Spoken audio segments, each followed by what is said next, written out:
The accident. That should never have happened. The elevator door slid open with a soft chime, but the tension in the executive hallway was anything but soft. Marcus Hale, the self-made CEO of Hale Global Industries, stepped out with his usual brisk confidence, his tailored suit pressed sharp enough to match his reputation. To most people in the building, Marcus was untouchable, brilliant, intimidating, distant. A man who had built an empire from nothing and trusted no one enough to slow down.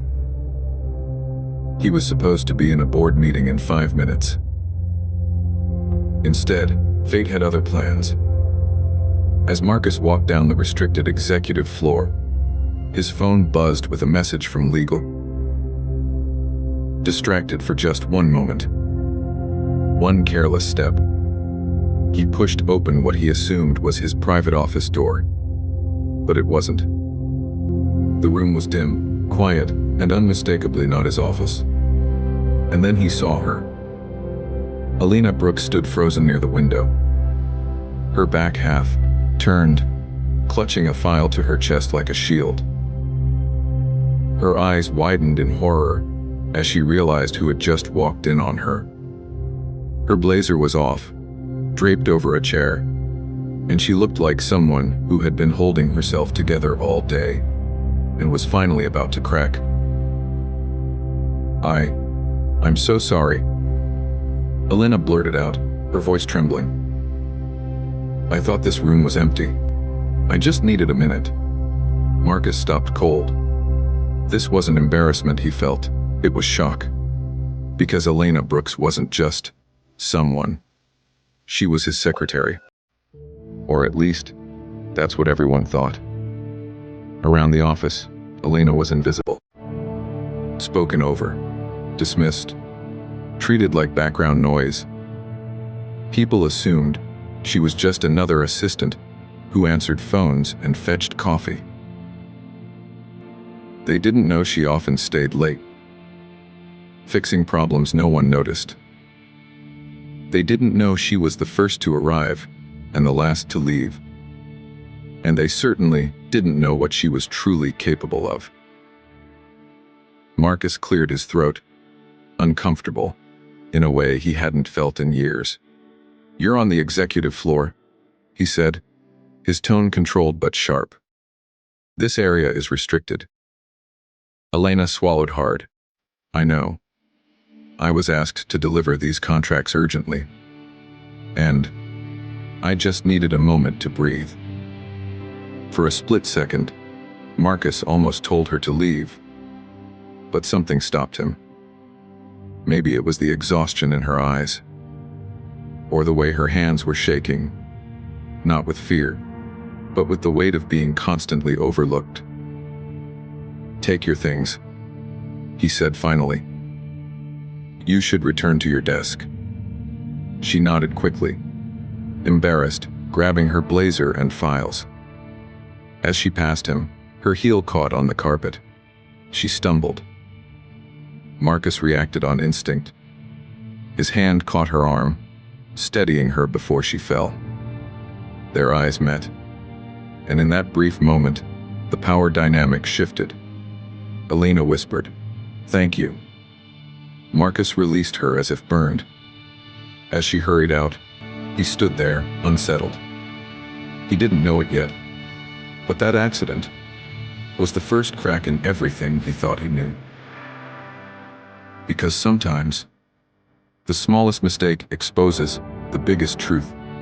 The test that was meant to break her. From the very next morning, Alina's workload doubled. Then tripled. Urgent tasks, impossible deadlines, files others avoided, work no one wanted to touch. Everyone saw it. No one said a word. Some whispered that the CEO was putting her in her place after the executive floor incident. Others assumed she'd be gone by the end of the week. Alina said nothing. She simply worked. Late nights, early mornings, missed lunches, cold coffee, When departments submitted flawed reports, she quietly fixed them. When executives panicked before meetings, her notes saved them. When international partners praised Hale Global's clarity and professionalism, no one realized Alina's fingerprints were on every detail. One afternoon, Marcus reviewed a financial reconciliation that should have taken 3 senior analysts a week. Alina completed it overnight, flawlessly. He frowned. The next task was harder, then harder still. Each time she delivered, calm, precise, uncomplaining. But what Marcus didn't see were the small humiliations. Coworkers snapping at her, executives talking over her in meetings. A manager once said, loudly, "You're just a secretary, stay in your lane." Alina went home that night and cried. Then she came back the next day and worked harder. Because what none of them knew, what no one bothered to ask, was that Alina Brooks had once been something else entirely. She had walked away from power, from money, from a life that cost her everything. And she wasn't going to let ignorance break her now. The day the truth came out, the crisis hit on a Thursday. A deal worth hundreds of millions was collapsing. International partners were pulling out. Legal teams were panicking. Executives shouted over one another in the boardroom. Marcus stood at the head of the table, furious. "No one here has a solution," he snapped. Silence. Then a quiet voice spoke. "There is one." Every head turned. Alina, a senior executive, scoffed. "This is above your pay grade." Marcus raised a hand. "Let her speak." Alina took a breath. And then she dismantled the problem piece by piece. Financial loopholes, legal conflicts, cultural missteps. She referenced international law, negotiation strategy, and risk mitigation with effortless confidence. The room went silent. Someone whispered, "How does she know all this?" Marcus stared at her, stunned. "Alina," he said slowly, "where did you learn this?" She hesitated. Then she answered. "I used to be a partner at a global consulting firm," she said. "I left after my family fell apart. I needed anonymity. I needed peace." Shock rippled through the room. "You chose this job?" someone asked. "Yes," she said calmly. "But I never chose to be disrespected." Marcus felt something heavy settle in his chest. He had misjudged her. And so had everyone else. That day, Alina saved the company and exposed every wrong assumption that had been made about her. The karma that changed everything.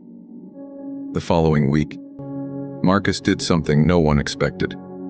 He called an all-staff meeting. Standing beside him, not behind him, was Alina. "This company," Marcus said, voice steady, "failed one of its most valuable people." The room was silent. "Alina Brooks is no longer my secretary," he continued. "She is now Senior Director of Strategic Operations." Gasps filled the room. Those who mocked her looked away. Those who ignored her felt ashamed. Alina didn't smile. She stood tall. Later, alone in Marcus's office, he apologized, not as a CEO, but as a man. "I judged you by your title," he said quietly. "That was my mistake." Alina nodded. Respect shouldn't require a reveal. Marcus learned something that day. Power doesn't come from authority. It comes from humility. And Alina finally reclaimed the respect she never should have lost.